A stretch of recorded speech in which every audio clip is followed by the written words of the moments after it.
ठीक है। Menstrual cycle और menstrual cycle as we know कि it is a reproductive cycle of female primates. Means menstruation is the term which is given to periodic discharge of blood, tissue fluid and mucus from reproductive organs of sexually mature females, and this flow usually lasts from 3 to 6 days each month, and it is caused by a sudden reduction in the hormone estrogen and progesterone. सो जो menstrual cycle mainly puberty stage पे हर female को, लड़कियों को ये face करना पड़ता है, जो 3 से 6 दिन तक हर महीने में 28 दिन की साइकिल के बाद ये मतलब 28 से 30 डेज़ का साइकिल होता है, उसके बाद फिर से रिपीट होता है। तो उसका रीज़न ये होता है कि उन दिनों में ईस्ट्रोजन और प्रोजेस्टेरोन हार्मोन जो है वो सडन रिडक्शन उनमें होती है, जिसकी वजह से एंडोमेट्रियम वॉल जो है, यूट्राइन वॉल, ये ब्रेक होती है और इवेंट्स जो भी चेंजेस होती हैं वो मैं आपको इस अपनी लेक्चर में बताऊंगी। अब ये हमेशा तक नहीं रहता, लेकिन एक स्टेज पे लाइक प्यूबर्टी स्टेज पे मेंस्ट्रुएशन स्टार्ट होता है और फिर जब फीमेल प्यूबर्टी मींस वो अराउंड 48-50 ईयर्स की होती हैं, तब ये फिर स्टॉप हो जाता है, जिसको मेनोपॉज कहते हैं। तो जो इनका स्टार्ट होता है, जो प्यूबर्टी स्टेज पे स्टार्ट होता है, इसको मेनार्क बोलते हैं। अब ड्यूरिंग मेंस्ट्रुअल साइकिल क्या होगा, जो यूट्रस है उसके अंदर की जो एंडोमेट्रियम लाइनिंग होती है वो ऐड होती जाती है, वो ग्लैंड्यूलर होती है, वो अपने आप को प्रिपेयर करती है कि उसमें फर्टिलाइज्ड एग आए और उसमें इम्प्लांटेशन हो। लेकिन if fertilization does not occur, then uterus lining is shed from the body. So जैसे मैंने आपको बताया कि 28 डेज़ का ये साइकिल होता है। ओवम बेसिकली जो होता है वो रिलीज़ होता है अराउंड 14th डे में ऑफ द मेंस्ट्रुअल साइकिल, और उस प्रोसेस को हम बोलते हैं ओव्यूलेशन। सो ये वाला डायग्राम आपकी बुक में भी दे रखा है, और इसमें अगर आप देखेंगे तो 4 इवेंट्स बता रखे हैं। यूट्राइन इवेंट्स हैं, देन फिर ओवरी के अंदर जो है क्या, मतलब ये इस इवेंट में बताया क्या लेवल होंगे जो ओवरी के हार्मोन है, जो कि 2 ही होते हैं, कौन कौन से, ईस्ट्रोजन एंड प्रोजेस्ट्रॉन। उसके बाद जब ये दिस मेंस्ट्रुएशन हो रहा है, तो मीन्स इस पूरे साइकिल के दौरान ओवरी के अंदर क्या क्या इवेंट्स होते हैं, और ऐसे ही पिट्यूटरी हार्मोन्स में ल्यूटिनाइजिंग हार्मोन और फॉलिकल स्टिमुलेटिंग हार्मोन का क्या लेवल होता है। नीचे अगर आप ग्राफ में देखें तो यहाँ पे डेज मेंशन किए गए हैं कि 1 to 5 डेज के तक मेंस्ट्रुएशन होता है। उसके बाद 9 to 13 जो है, इसको हम फॉलिकुलर फेज कहते हैं। जैसे हमने अभी पहले oogenesis आपने पढ़ा और ओवरी के अंदर की स्टेजेस पढ़ी कि कैसे इनिशियली प्राइमोडियल फॉलिकल्स होते हैं, फिर प्राइमरी फॉलिकल्स, फिर सेकेंडरी फॉलिकल्स, टर्शियरी फॉलिकल्स और ग्राफियन फॉलिकल बनते हैं। तो इस में क्योंकि ग्रेन्युलोजा लेयर्स जो है प्राइमरी oocyte के अराउंड डेवलप होती रहती है, अल्टीमेटली फिर वो सेकेंडरी oocyte और ओवम में चेंज होता है। तो इस फेज़ को प्रोलिफरेटिव फेज़ और फॉलिकुलर फेज़ बोलते हैं। देन उसके बाद अराउंड 14-15 जो है, इसमें ओवुलेशन होता है, और ओवुलेशन में ओवम रिलीज होता है। देन 17 to 23 जो है, इसमें इसको ल्यूटियल फेज़ बोलते हैं या फिर सिक्रीटरी फेज़ होते हैं। अगर प्रेगनेंसी हो तो उस फेज़ में जो प्रोजेस्ट्रॉन हार्मोन है उसका लेवल बढ़ता है, और साथ साथ में एंडोमेट्रियम लाइनिंग भी और थिक होती जाती है, और ये कॉर्पस ल्यूटियम भी इसमें डेवलप होता है। लेकिन अगर ये जो ओवम है फर्टिलाइज नहीं होगा तो नेक्स्ट साइकिल बिगिंस। सो अगर आपको इस पूरे डायग्राम में देखेंगे, नीचे जो यूट्राइन वाला है ये तो आपको पता चल गया होगा कि मेंस्ट्रुएशन फेज में ये ब्रेक करेगा, फॉलिकुलर फेज में ये थोड़ा थोड़ा डेवलप करेगा, ल्यूटियल फेज में ये पूरा ही डेवलप कर जाएगा, और उसके बाद फिर से नेक्स्ट फेज आ जाती है इसमें मेंसेस की।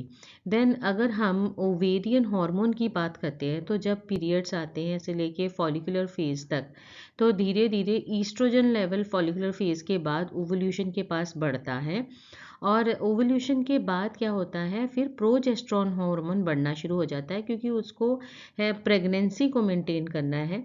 लेकिन अगर ओवम जो है वो फर्टिलाइज नहीं हुआ तो अगेन पहले ईस्ट्रोजन थोड़ा सा बढ़ता है, क्योंकि उसने इसको रिग्रेस करना है, कॉर्पस ल्यूटियम को ब्रेक होना है, और उसके बाद दोनों का लेवल पीरियड्स के दौरान प्रोजेस्टेरॉन और ईस्ट्रोजन का कम हो जाएगा। अब इस पूरे फेज़ में, पूरे मंथ में अगर हम देखते हैं, जब पीरियड्स होंगे उसमें बिगनिंग फेज़ पे अभी डेवलपिंग फॉलिकल्स होते हैं प्राइमरी और सेकेंडरी फॉलिकल के फॉर्म में, फिर उसमें एंट्रम कैविटी आ जाता है और उसमें फ्लूइड फिल हो जाता है, फिर वो टर्शरी फॉलिकल से फिर वो मैच्योर फॉलिकल बन जाता है और फिर ओवल्यूशन आ गया ओवल्यूटरी फेज़ में, फिर उसके बाद ल्यूटिनाइजिंग फेज़ जो होता है उस दौरान कॉर्पस ल्यूटियम डेवलप होता है, लेकिन अगर ओवम फर्टिलाइज नहीं हुआ तो ये डीजेनरेट कर जाएगा। सिमिलरली इन सब दिनों के दौरान पिट्यूटरी हार्मोन में क्या होता है, इनिशियली तो फॉलिकल स्टिमुलेटिंग हार्मोन और ल्यूटिनाइजिंग हार्मोन मैंने आपको बताया था कि हाइपोथैलेमस रीजन होता है जो गोनाडोट्रोपिन रिलीज हार्मोन्स होते हैं, वो एंटीरियर पिट्यूटरी ग्लैंड को एक्टिवेट करते हैं ताकि वो फॉलिकल स्टिमुलेटिंग और ल्यूटिनाइजिंग हार्मोन रिलीज करे। रिप्रोडक्टिव हार्मोन्स है ये दोनों, लेकिन इनका लेवल इंक्रीज कब होगा, ओवल्यूटरी फेज में। ओवल्यूशन में एलएच का लेवल तो बहुत ज़्यादा इंक्रीज हो जाता है जिसको हम बोलते हैं एलएच सर्ज, लेकिन उसके बाद फिर ये नॉर्मल और यूनिफॉर्म फ्लो होता है। तो मेंस्ट्रुअल फेज, ब्लीडिंग फेज जिसको बोलते हैं, 3 to 5 डेज तक होती है और इस दौरान क्या होता है कि एंडोमेट्रियल लाइनिंग ब्रेक होती है और इसके साथ कुछ ब्लड वेसल्स जो हैं के फॉर्म में ब्लीडिंग जो है वो वेजाइना के थ्रू बाहर आती है। लेकिन अगर उस दौरान ओवम रिलीज और उसके होने का रीज़न ये होता है कि ओवम रिलीज होता है लेकिन फर्टिलाइजेशन नहीं हो पाती, और अगर मेंस्ट्रुएशन ना हो तो this is one of the indication of pregnancy. Then next phase आ जाती है फॉलिकुलर फेज, जो कि 1 to 14 डेज मैंने आपको बताया कि मेंस्ट्रुअल फेज के बाद फॉलिकुलर फेज होता है जिसमें प्राइमरी फॉलिकल से लेके ग्राफियन फॉलिकल तक बनती है और साथ साथ में उस दौरान ईस्ट्रोजन की सिक्रीशन बढ़ती है और फॉलिकल स्टिमुलेटिंग हार्मोन और ल्यूटिनाइजिंग हार्मोन जो है वो गोनाडोट्रोपिन रिलीज करता है ताकि वो फॉलिकल्स बनाने में हेल्प करे। देन एलएच और एफएसएच जो है वो 14th डे के आसपास उनकी पीक बनती है और ओवल्यूशन फेज में जब ग्राफियन फॉलिकल रप्चर होकर ओवम रिलीज करता है कॉर्पस ल्यूटियम, तो उस टाइम एलएच का लेवल बहुत ज़्यादा होता है जिसको एलएच सर्ज कहा जाता है। देन ल्यूटियल फेज और सिक्रीटरी फेज कब स्टार्ट होती है, जब ओवल्यूशन हो गया, जब ग्राफियन फॉलिकल रप्चर होकर कॉर्पस ल्यूटियम में चेंज हो जाता है, उस दौरान लार्ज अमाउंट ऑफ प्रोजेस्टेरॉन भी रिलीज होगा और एंडोमेट्रियल लाइनिंग और थिक हो जाएगी क्योंकि वो अपने आप को प्रिपेयर करती है कि वहाँ पे फर्टिलाइज्ड एग या ओवम आता है, और अगर तो फर्टिलाइजेशन होता है तो कॉर्पस ल्यूटियम ग्रो करेगा फर्दर और प्रेगनेंसी कंटिन्यू हो जाएगी और मेंस्ट्रुअल साइकिल स्टॉप हो जाएगा।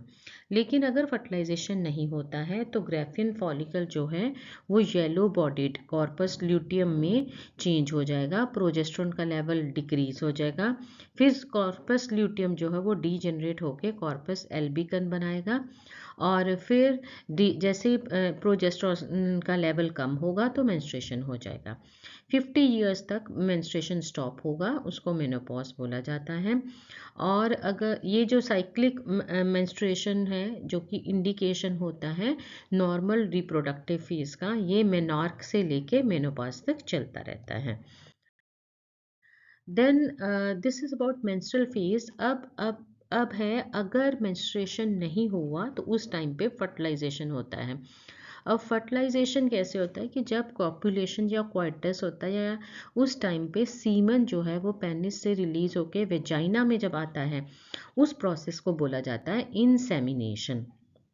अब जो मोटाइल आपको हमने जब ये पढ़ा था स्पर्मेटोजेनेसिस, उसके बाद स्पर्म की स्ट्रक्चर पढ़ी थी, तो उसमें था कि मिलियंस ऑफ स्पर्म्स होते हैं जिसमें से 60% जो है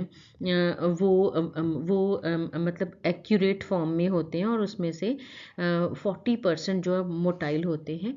तो वो जो मोटाइल होंगे मूव कर पाएंगे रैपिडली, तो वो सर्विक्स से पास करते करते यूट्रस से पास होके तो वो फुलेपियन ट्यूब के इस्थमस और एम्पुलर रीजन में पहुंचते हैं जिसको हम बोलते हैं ampullary isthmic junction of the fallopian tube या फिर ओविडक्ट। अब फर्टिलाइजेशन में क्या है कि if the ovum and sperms are transported to the ampullary isthmic junction, so इस प्रोसेस को जो fusion of sperm with the ovum है that is known as fertilization. और अब स्पर्म्स कैसे फर्टिलाइजेशन में होता है, अब ये जैसे मोटाइल स्पर्म्स है तो वे कोरोना रेडिएटा से होते हुए जोना पेलुसिडा के कांटेक्ट में आते हैं। जब ये जोना पेलुसिडा के कांटेक्ट में आता है तो स्पर्म जो है उसके हेड में हमने बताया था एक्रोजोम होता है जिसमें हाइलोरोनिडेज एंजाइम होता है जो कि एक लाइटिक एंजाइम होता है। ये जोना पेलुसिडा को में पेनिट्रेट करके प्लाज्मा मेम्ब्रेन से पेनिट्रेट करते हैं। जैसे ही ये पेनिट्रेट करते हैं तो जब ओवम जो है यहाँ पे ये एक्चुअली तब तक ये टर्शरी फॉलिकल है, इसके अंदर सेकेंडरी oocyte में meiotic division second meiotic division complete हो जाती है जिसमें ओवम और सेकेंड पोलर बॉडी बनती है। सेकेंड पोलर बॉडी डीजनरेट कर जाती है, ओवम और ऊटेड हम इसको बोलते हैं वो स्पर्म के साथ फ्यूज होके जाइगोट बना देता है। और यहीं पे ही सेक्स ऑफ द बेबी पता चल जाता है कि स्पर्म एक्स वाला आया है कि वाई वाला है, क्योंकि फीमेल के अंदर तो दोनों ही एक्स एक्स, ओवम में तो एक्स होगा, मीन्स एक ही होगा क्योंकि फीमेल में दोनों एक्स होते हैं। देन फ्यूजन ऑफ स्पर्म और ओवम आपको बताया कि कैसे होगा। अब इसके बाद जैसे ये देखिए कि यहाँ पे आप ये पार्ट जो है ये ओवरी का है, ओवरी के अंदर ओवम रिलीज हुआ, वो ओवम इधर फिम्ब्राई ने जो इनफंडिबुलम की फिम्ब्राई हैं ओविडक्ट के पार्ट ने उसने उनको कैच किया, यहाँ से वो जाता है मूव करता है एम्पुलरी इस्थमिक जंक्शन में। इधर से इंसेमिनेशन के टाइम में जब स्पर्म आता है वो मोटाइल होता है, वो सर्विक्स और वेजाइना और इन सबको क्रॉस करता हुआ वो भी एम्पुलरी इस्थमिक जंक्शन तक पहुंचता है। और यहाँ पे जो ये दिखाया है कि जब वो जोना पेलुसिडा को क्रॉस करता हुआ वो ओवम के साथ फ्यूज होके जाइगोट बना देता है। फिर उसमें क्लीवेज स्टार्ट होती है, जब वो जाइगोट बना ये फ्यूजन दिखा रहे हैं हम दोनों का और ये जाइगोट बन गया तो फिर फर्स्ट माइटोटिक डिवीजन होती है और उसमें 2 सेल फिर 4 सेल 8 सेल स्टेज ऐसे बनती है। तो 8 to 16 सेल स्टेज को मोरूला बोलते हैं। मोरूला के बाद फिर फर्दर स्टेज फिर डिवीजन होती रहती है सेल्स की, तो वो हाईली डिवाइडिंग सेल्स एक तरफ कलेक्ट हो जाते हैं, बीच में कैविटी आ जाती है और इसको बोला जाता है ब्लास्टूला। और इस कैविटी को ब्लास्टोसिस्ट, और ये जो एक तरफ हाईली डिवाइडिंग सेल्स होते हैं इनको बोला जाता है ICM, that is inner cell mass. ये एक्चुअली सोर्स होते हैं स्टेम सेल के लिए। जैसे आजकल एक स्टेम सेल टेक्नोलॉजी है ना जिसमें क्योंकि इनमें माइटोटिक एबिलिटी भी होती है और इससे न्यू सेल टिश्यू ऑर्गन बनाया जा सकता है। अब इनकी एक पूरी लेयर जो है वो जो लेयर एक अराउंड द ब्लास्टूला है उसको बोला जाता है ट्रोफोब्लास्ट, क्योंकि ट्रोफोब्लास्ट की थिकनिंग ने बढ़ेगी और वो फिर जाके यूट्रस के साथ देखिए आप देखिए कि ये मूव कैसे कर रहा है। ये ओवम इनफंडिबुलम से इसमें आया एम्पुलरी इस्थमिक जंक्शन में, यहाँ से स्पर्म यहाँ तक पहुँचा है और फिर ये कैसे ये सारा प्रोसेस होते मोरूला ब्लास्टूला, ये जहाँ से ब्लास्टूला स्टेज है तो इसने यहाँ यूट्राइन वॉल में अपने आप को एम्बेड करवाना है। अपने नेक्स्ट पिक्चर में आप देखोगे कि ये तो सेक्स डिटर्मिनेशन का मैंने आपको बता दिया कि ह्यूमन में 46 क्रोमोसोम्स होते हैं, 23 पेयर्स होते हैं, 22 ऑटोजोम्स होते हैं और 2 सेक्स क्रोम्स होते हैं। फीमेल में XX होता है और अगर फीमेल से एग बनेगा तो उसमें 22 प्लस एक्स होंगे, लेकिन जो मेल होता है उसमें XY होगा। इसलिए जो स्पर्म्स होंगे कुछ स्पर्म्स 22 प्लस एक्स वाले होंगे, कुछ 22 प्लस वाई वाले होंगे। अब कौन सा वाला स्पर्म जाके ओवम के साथ फ्यूज हुआ उससे सेक्स डिटरमिन होता है।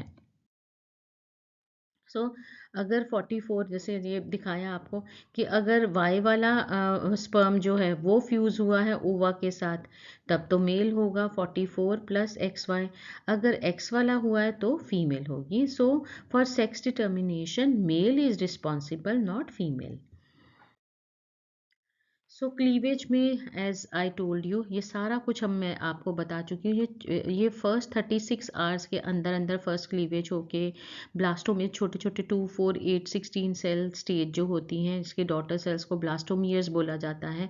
8 to 16 वाला ब्लास्टोमियर वाला जो एम्ब्रियो होता है उसको मोरूला बोलते हैं। फिर मोरूला में आगे ब्लास्टूला बन जाता है, inner cell mass I have told you, और फिर कंप्लीट अटैचमेंट होगी ब्लास्टोसिस्ट की यूट्राइन एंडोमेट्रियम लाइनिंग के साथ।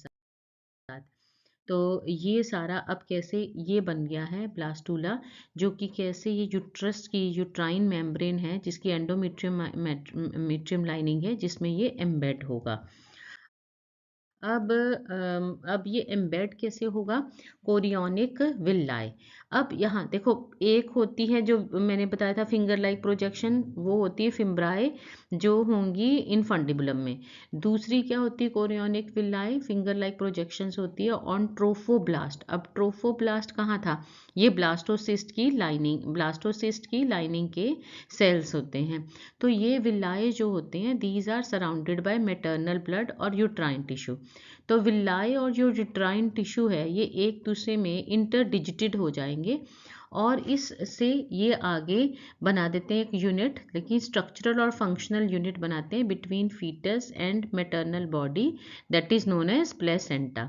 अब अगर आप इनर सेल मास देखते हैं जिसको मैंने बोला था हाईली डिवाइडिंग सेल, वो एक्चुअली डिफरेंट ऑर्गन्स की 3 लेयर बनाते हैं, एक्टोडम, मीजोडम, एंडोडम। आपको याद होगा 11th में आपने पढ़ा था ट्रिप्लोब्लास्टिक। सो 3 लेयर होती है डिफरेंट ऑर्गन्स की जो कि इनर सेल मास बनाते हैं। अब प्लेसेंटा जो हमने बताया कि प्लेसेंटा का फंक्शन क्या होता है, प्लेसेंटा एक तो न्यूट्रिशन प्रोवाइड करता है, एम्ब्रियो को ट्रांसपोर्ट करता है nutrients like amino acid, sugar, vitamin from maternal blood to foetal blood. Secondly है रेस्पिरेशन ऑफ एम्ब्रियो, जहाँ पे exchange of oxygen and carbon dioxide होता है through diffusion from foetal blood to maternal blood and vice वर्सा।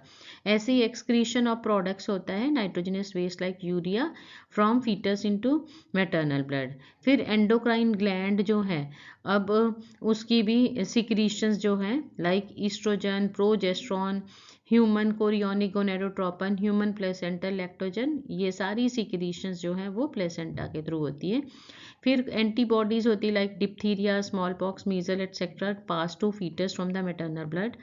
फिर उसका जो it stores glycogen till liver formation, कि जब तक बच्चे के अंदर लिवर फॉर्मेशन नहीं होता तो तब तक प्लेसेंटा जो है वो ग्लाइकोजन को स्टोर करता है। देन ये एक इफेक्टिव बैरियर भी रहता है between germs and toxic chemicals. So basically ये पूरी की पूरी प्रोटेक्शन जो बच्चे को दे रहा है तो वो कौन देता है, वो प्लेसेंटा रीजन। सो यहाँ पे आप देखिए पूरी तरह से आपको फीटस का नज़र आ रहा है कि ये जो है this is cavity of uterus, ये उसका योक सेल है, ये एम्ब्रियो है, ये अम्बिलिकल कॉर्ड है और ये सारी प्लेसेंटल विल्लाए है। ओके, सो प्लेसेंटल विल्लाई को और अच्छे से मतलब इसमें प्लेसेंटल को बताया, ये जैसे मैंने बताया था कि मायोमीट्रियम मसल्स की लेयर होती है और उसके अंदर ये सारा एंड्रोमीट्रियल लाइनिंग है। तो ये मैटरनल वेन और मैटरनल आर्टरीज होती हैं। अब मैटरनल वेन और मैटरनल आर्टरीज जो हैं ये आगे जो फीटल है, ये फीटल का पोर्शन है, फीटल पोर्शन ऑफ प्लेसेंटा है, उसमें इंटरडिजिटेड है और ये अम्बिलिकल कॉर्ड है। तो यहाँ पे आपको इस तरह से नज़र आता है, इसका ओवरव्यू मैंने यहाँ पे आपको इस इमेज में दिखाया है कि ये प्लेसेंटा है और ये अम्बिलिकल कॉर्ड है, ये बीच में कोरियोनिक विल्लाए है जिसके थ्रू प्लेसेंटा से अम्बिलिकल कॉर्ड के थ्रू ये सारा, चाहे वो एक्सक्रीशन है, चाहे वो रेस्पिरेशन है, चाहे वो ग्लाइकोजन स्टोरेज है, न्यूट्रिएंट्स है, मीन्स सब कुछ इसके क्रॉस इनके थ्रू जा रहा है। सो लेटर फेज में क्या होता है प्रेगनेंसी में, और फिर एक हार्मोन रिलीज होता है ओवरी से, रिलैक्सिन। तो आपको बताया कि during pregnancy HCG, HPL and relaxin, so ये ह्यूमन कोरियोनिक गोनाडोट्रोपिन हो गया और प्लेसेंटल लैक्टोजन और रिलैक्सिन ही रिलीज होते हैं। अदर हार्मोन्स जो होंगे estrogen, progesterone, cortisol, prolactin, thyroxine, ये these are increases several fold in maternal blood. So hormones क्या करेंगे, दे हेल्प इन सपोर्टिंग, ये सारे हॉर्मोन्स क्या इनका मेन फंक्शन है कि फीटल ग्रोथ में हेल्प करते हैं, मेटाबॉलिक चेंजेस जो मदर में और उसकी मेंटेनेंस और प्रेगनेंसी में उसमें हेल्प करते हैं।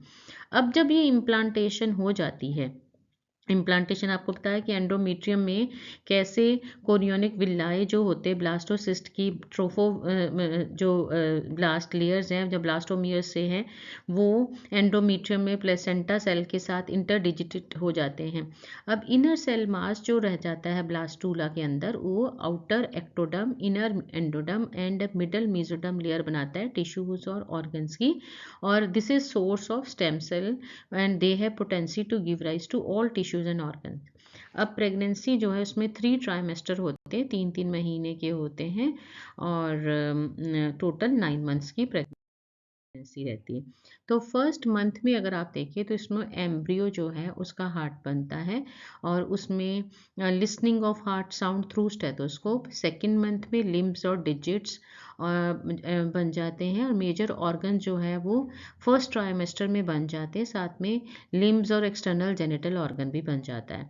देन फर्स्ट मूवमेंट हेयर जो बच्चे के हेड पे होंगे वो 5th मंथ तक बनते हैं।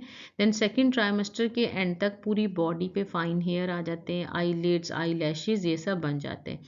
9 मंथ तक जो फीटस होता है वो फुली डेवलप्ड होता है, रेडी फॉर डिलीवरी। कई बार बच्चों की प्री मेच्योर डिलीवरी हो जाती है 7th और 8th मंथ में, वो भी सर्वाइव करते हैं। उसका रीज़न ये होता है कि तब तक सारे ऑर्गन, सारी चीज़ें बन गई होती, बट स्किन को और अच्छे से बनना होता है, बोन्स को और अच्छे से स्ट्रांग होना होता है। अदरवाइज मोस्टली सारी चीज़ें सेकेंड ट्राइमेस्टर के एंड तक सारे ऑर्गन्स हो गए, बेसिकली वो सारी चीज़ें डेवलप हो जाती हैं। सो पार्चुरेशन होता है birth time. So the period of pregnancy is called gestation, जो कि 9 मंथ्स का होता है। उसके बाद जैसे ही डिलीवरी होती है फीटस की, पार्चुरेशन, अब उसमें मायोमीट्रियम जो लेयर है यूट्राइन की, मायोमीट्रियम की, उसमें बहुत ज़बरदस्त कॉन्ट्रैक्शंस होते हैं जिसको आप लेबर पेन बोलते हैं। So signal of parturition is originated from, कैसे पार्चुरेशन स्टार्ट होता है, जब फुल्ली डेवलप्ड फीटस हो जाता है और उसका प्लेसेंटा ये सिग्नल ओरिजिनेट करता है, माइल्ड कॉन्ट्रैक्शन स्टार्ट हो जाती है यूट्रस की, जिसको बोला जाता है फीटल इजेक्शन रिफ्लेक्स। और उस टाइम हार्मोन जो है एड्रिनल ग्लैंड्स सिक्रीट करता है by foetus, diffuses to maternal blood, that stimulate oxytocin secretion. So oxytocin ऐसे नहीं रिलीज होता, जो फीटस जो है उसका एड्रिनल ग्लैंड सिक्रीट करता है हार्मोन को, वो स्टिमुलेट करता है ऑक्सीटोसिन को। ऑक्सीटोसिन हार्मोन क्या करेगा, वो मायोमेट्रियम की कॉन्ट्रैक्शन को ज़्यादा बढ़ाएगा अपनी सिक्रीशन से, और लेबर पेन होगी। और इस रिफ्लेक्स से, जो स्टिमुलेटरी रिफ्लेक्स होगा यूट्राइन कॉन्ट्रैक्शन का और ऑक्सीटोसिन सिक्रीशन का, उससे कंटिन्यूस स्ट्रॉन्गर कॉन्ट्रैक्शंस होगी, जो फीटस को पुश करेगा कि वो बर्थ कैनाल है जो कि सर्विक्स और वेजाइना में की है, उसमें एक और हार्मोन आगे रिलैक्सिन उसको आगे रिलैक्स करता है, ब्रॉडन करता है, ताकि पार्चुरेशन हो, बर्थ हो। So after delivery the placenta is also expelled out of the uterus. अब लैक्टेशन, अब बच्चे का, जब बच्चा पैदा हो जाता है, बर्थ हो जाता है, अब उसको नॉरिशमेंट मिलनी है मदर के मेमोरी ग्लैंड से, क्योंकि वो उनमें पहले हमने पढ़ा था वो डिफ्रेंसिएशन होता है, और उनमें मिल्क जो है towards the end of pregnancy produce होता है, जिसको लैक्टेशन बोलते हैं।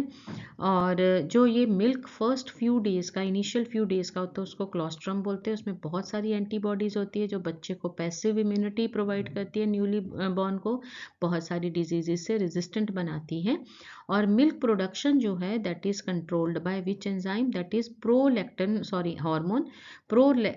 Hormone, that is lactotrophic hormone, and this is secreted by pituitary. So breast feeding बोला जाता है कि इनिशियल पीरियड में जो बच्चे को दी जाती है वो ज़रूर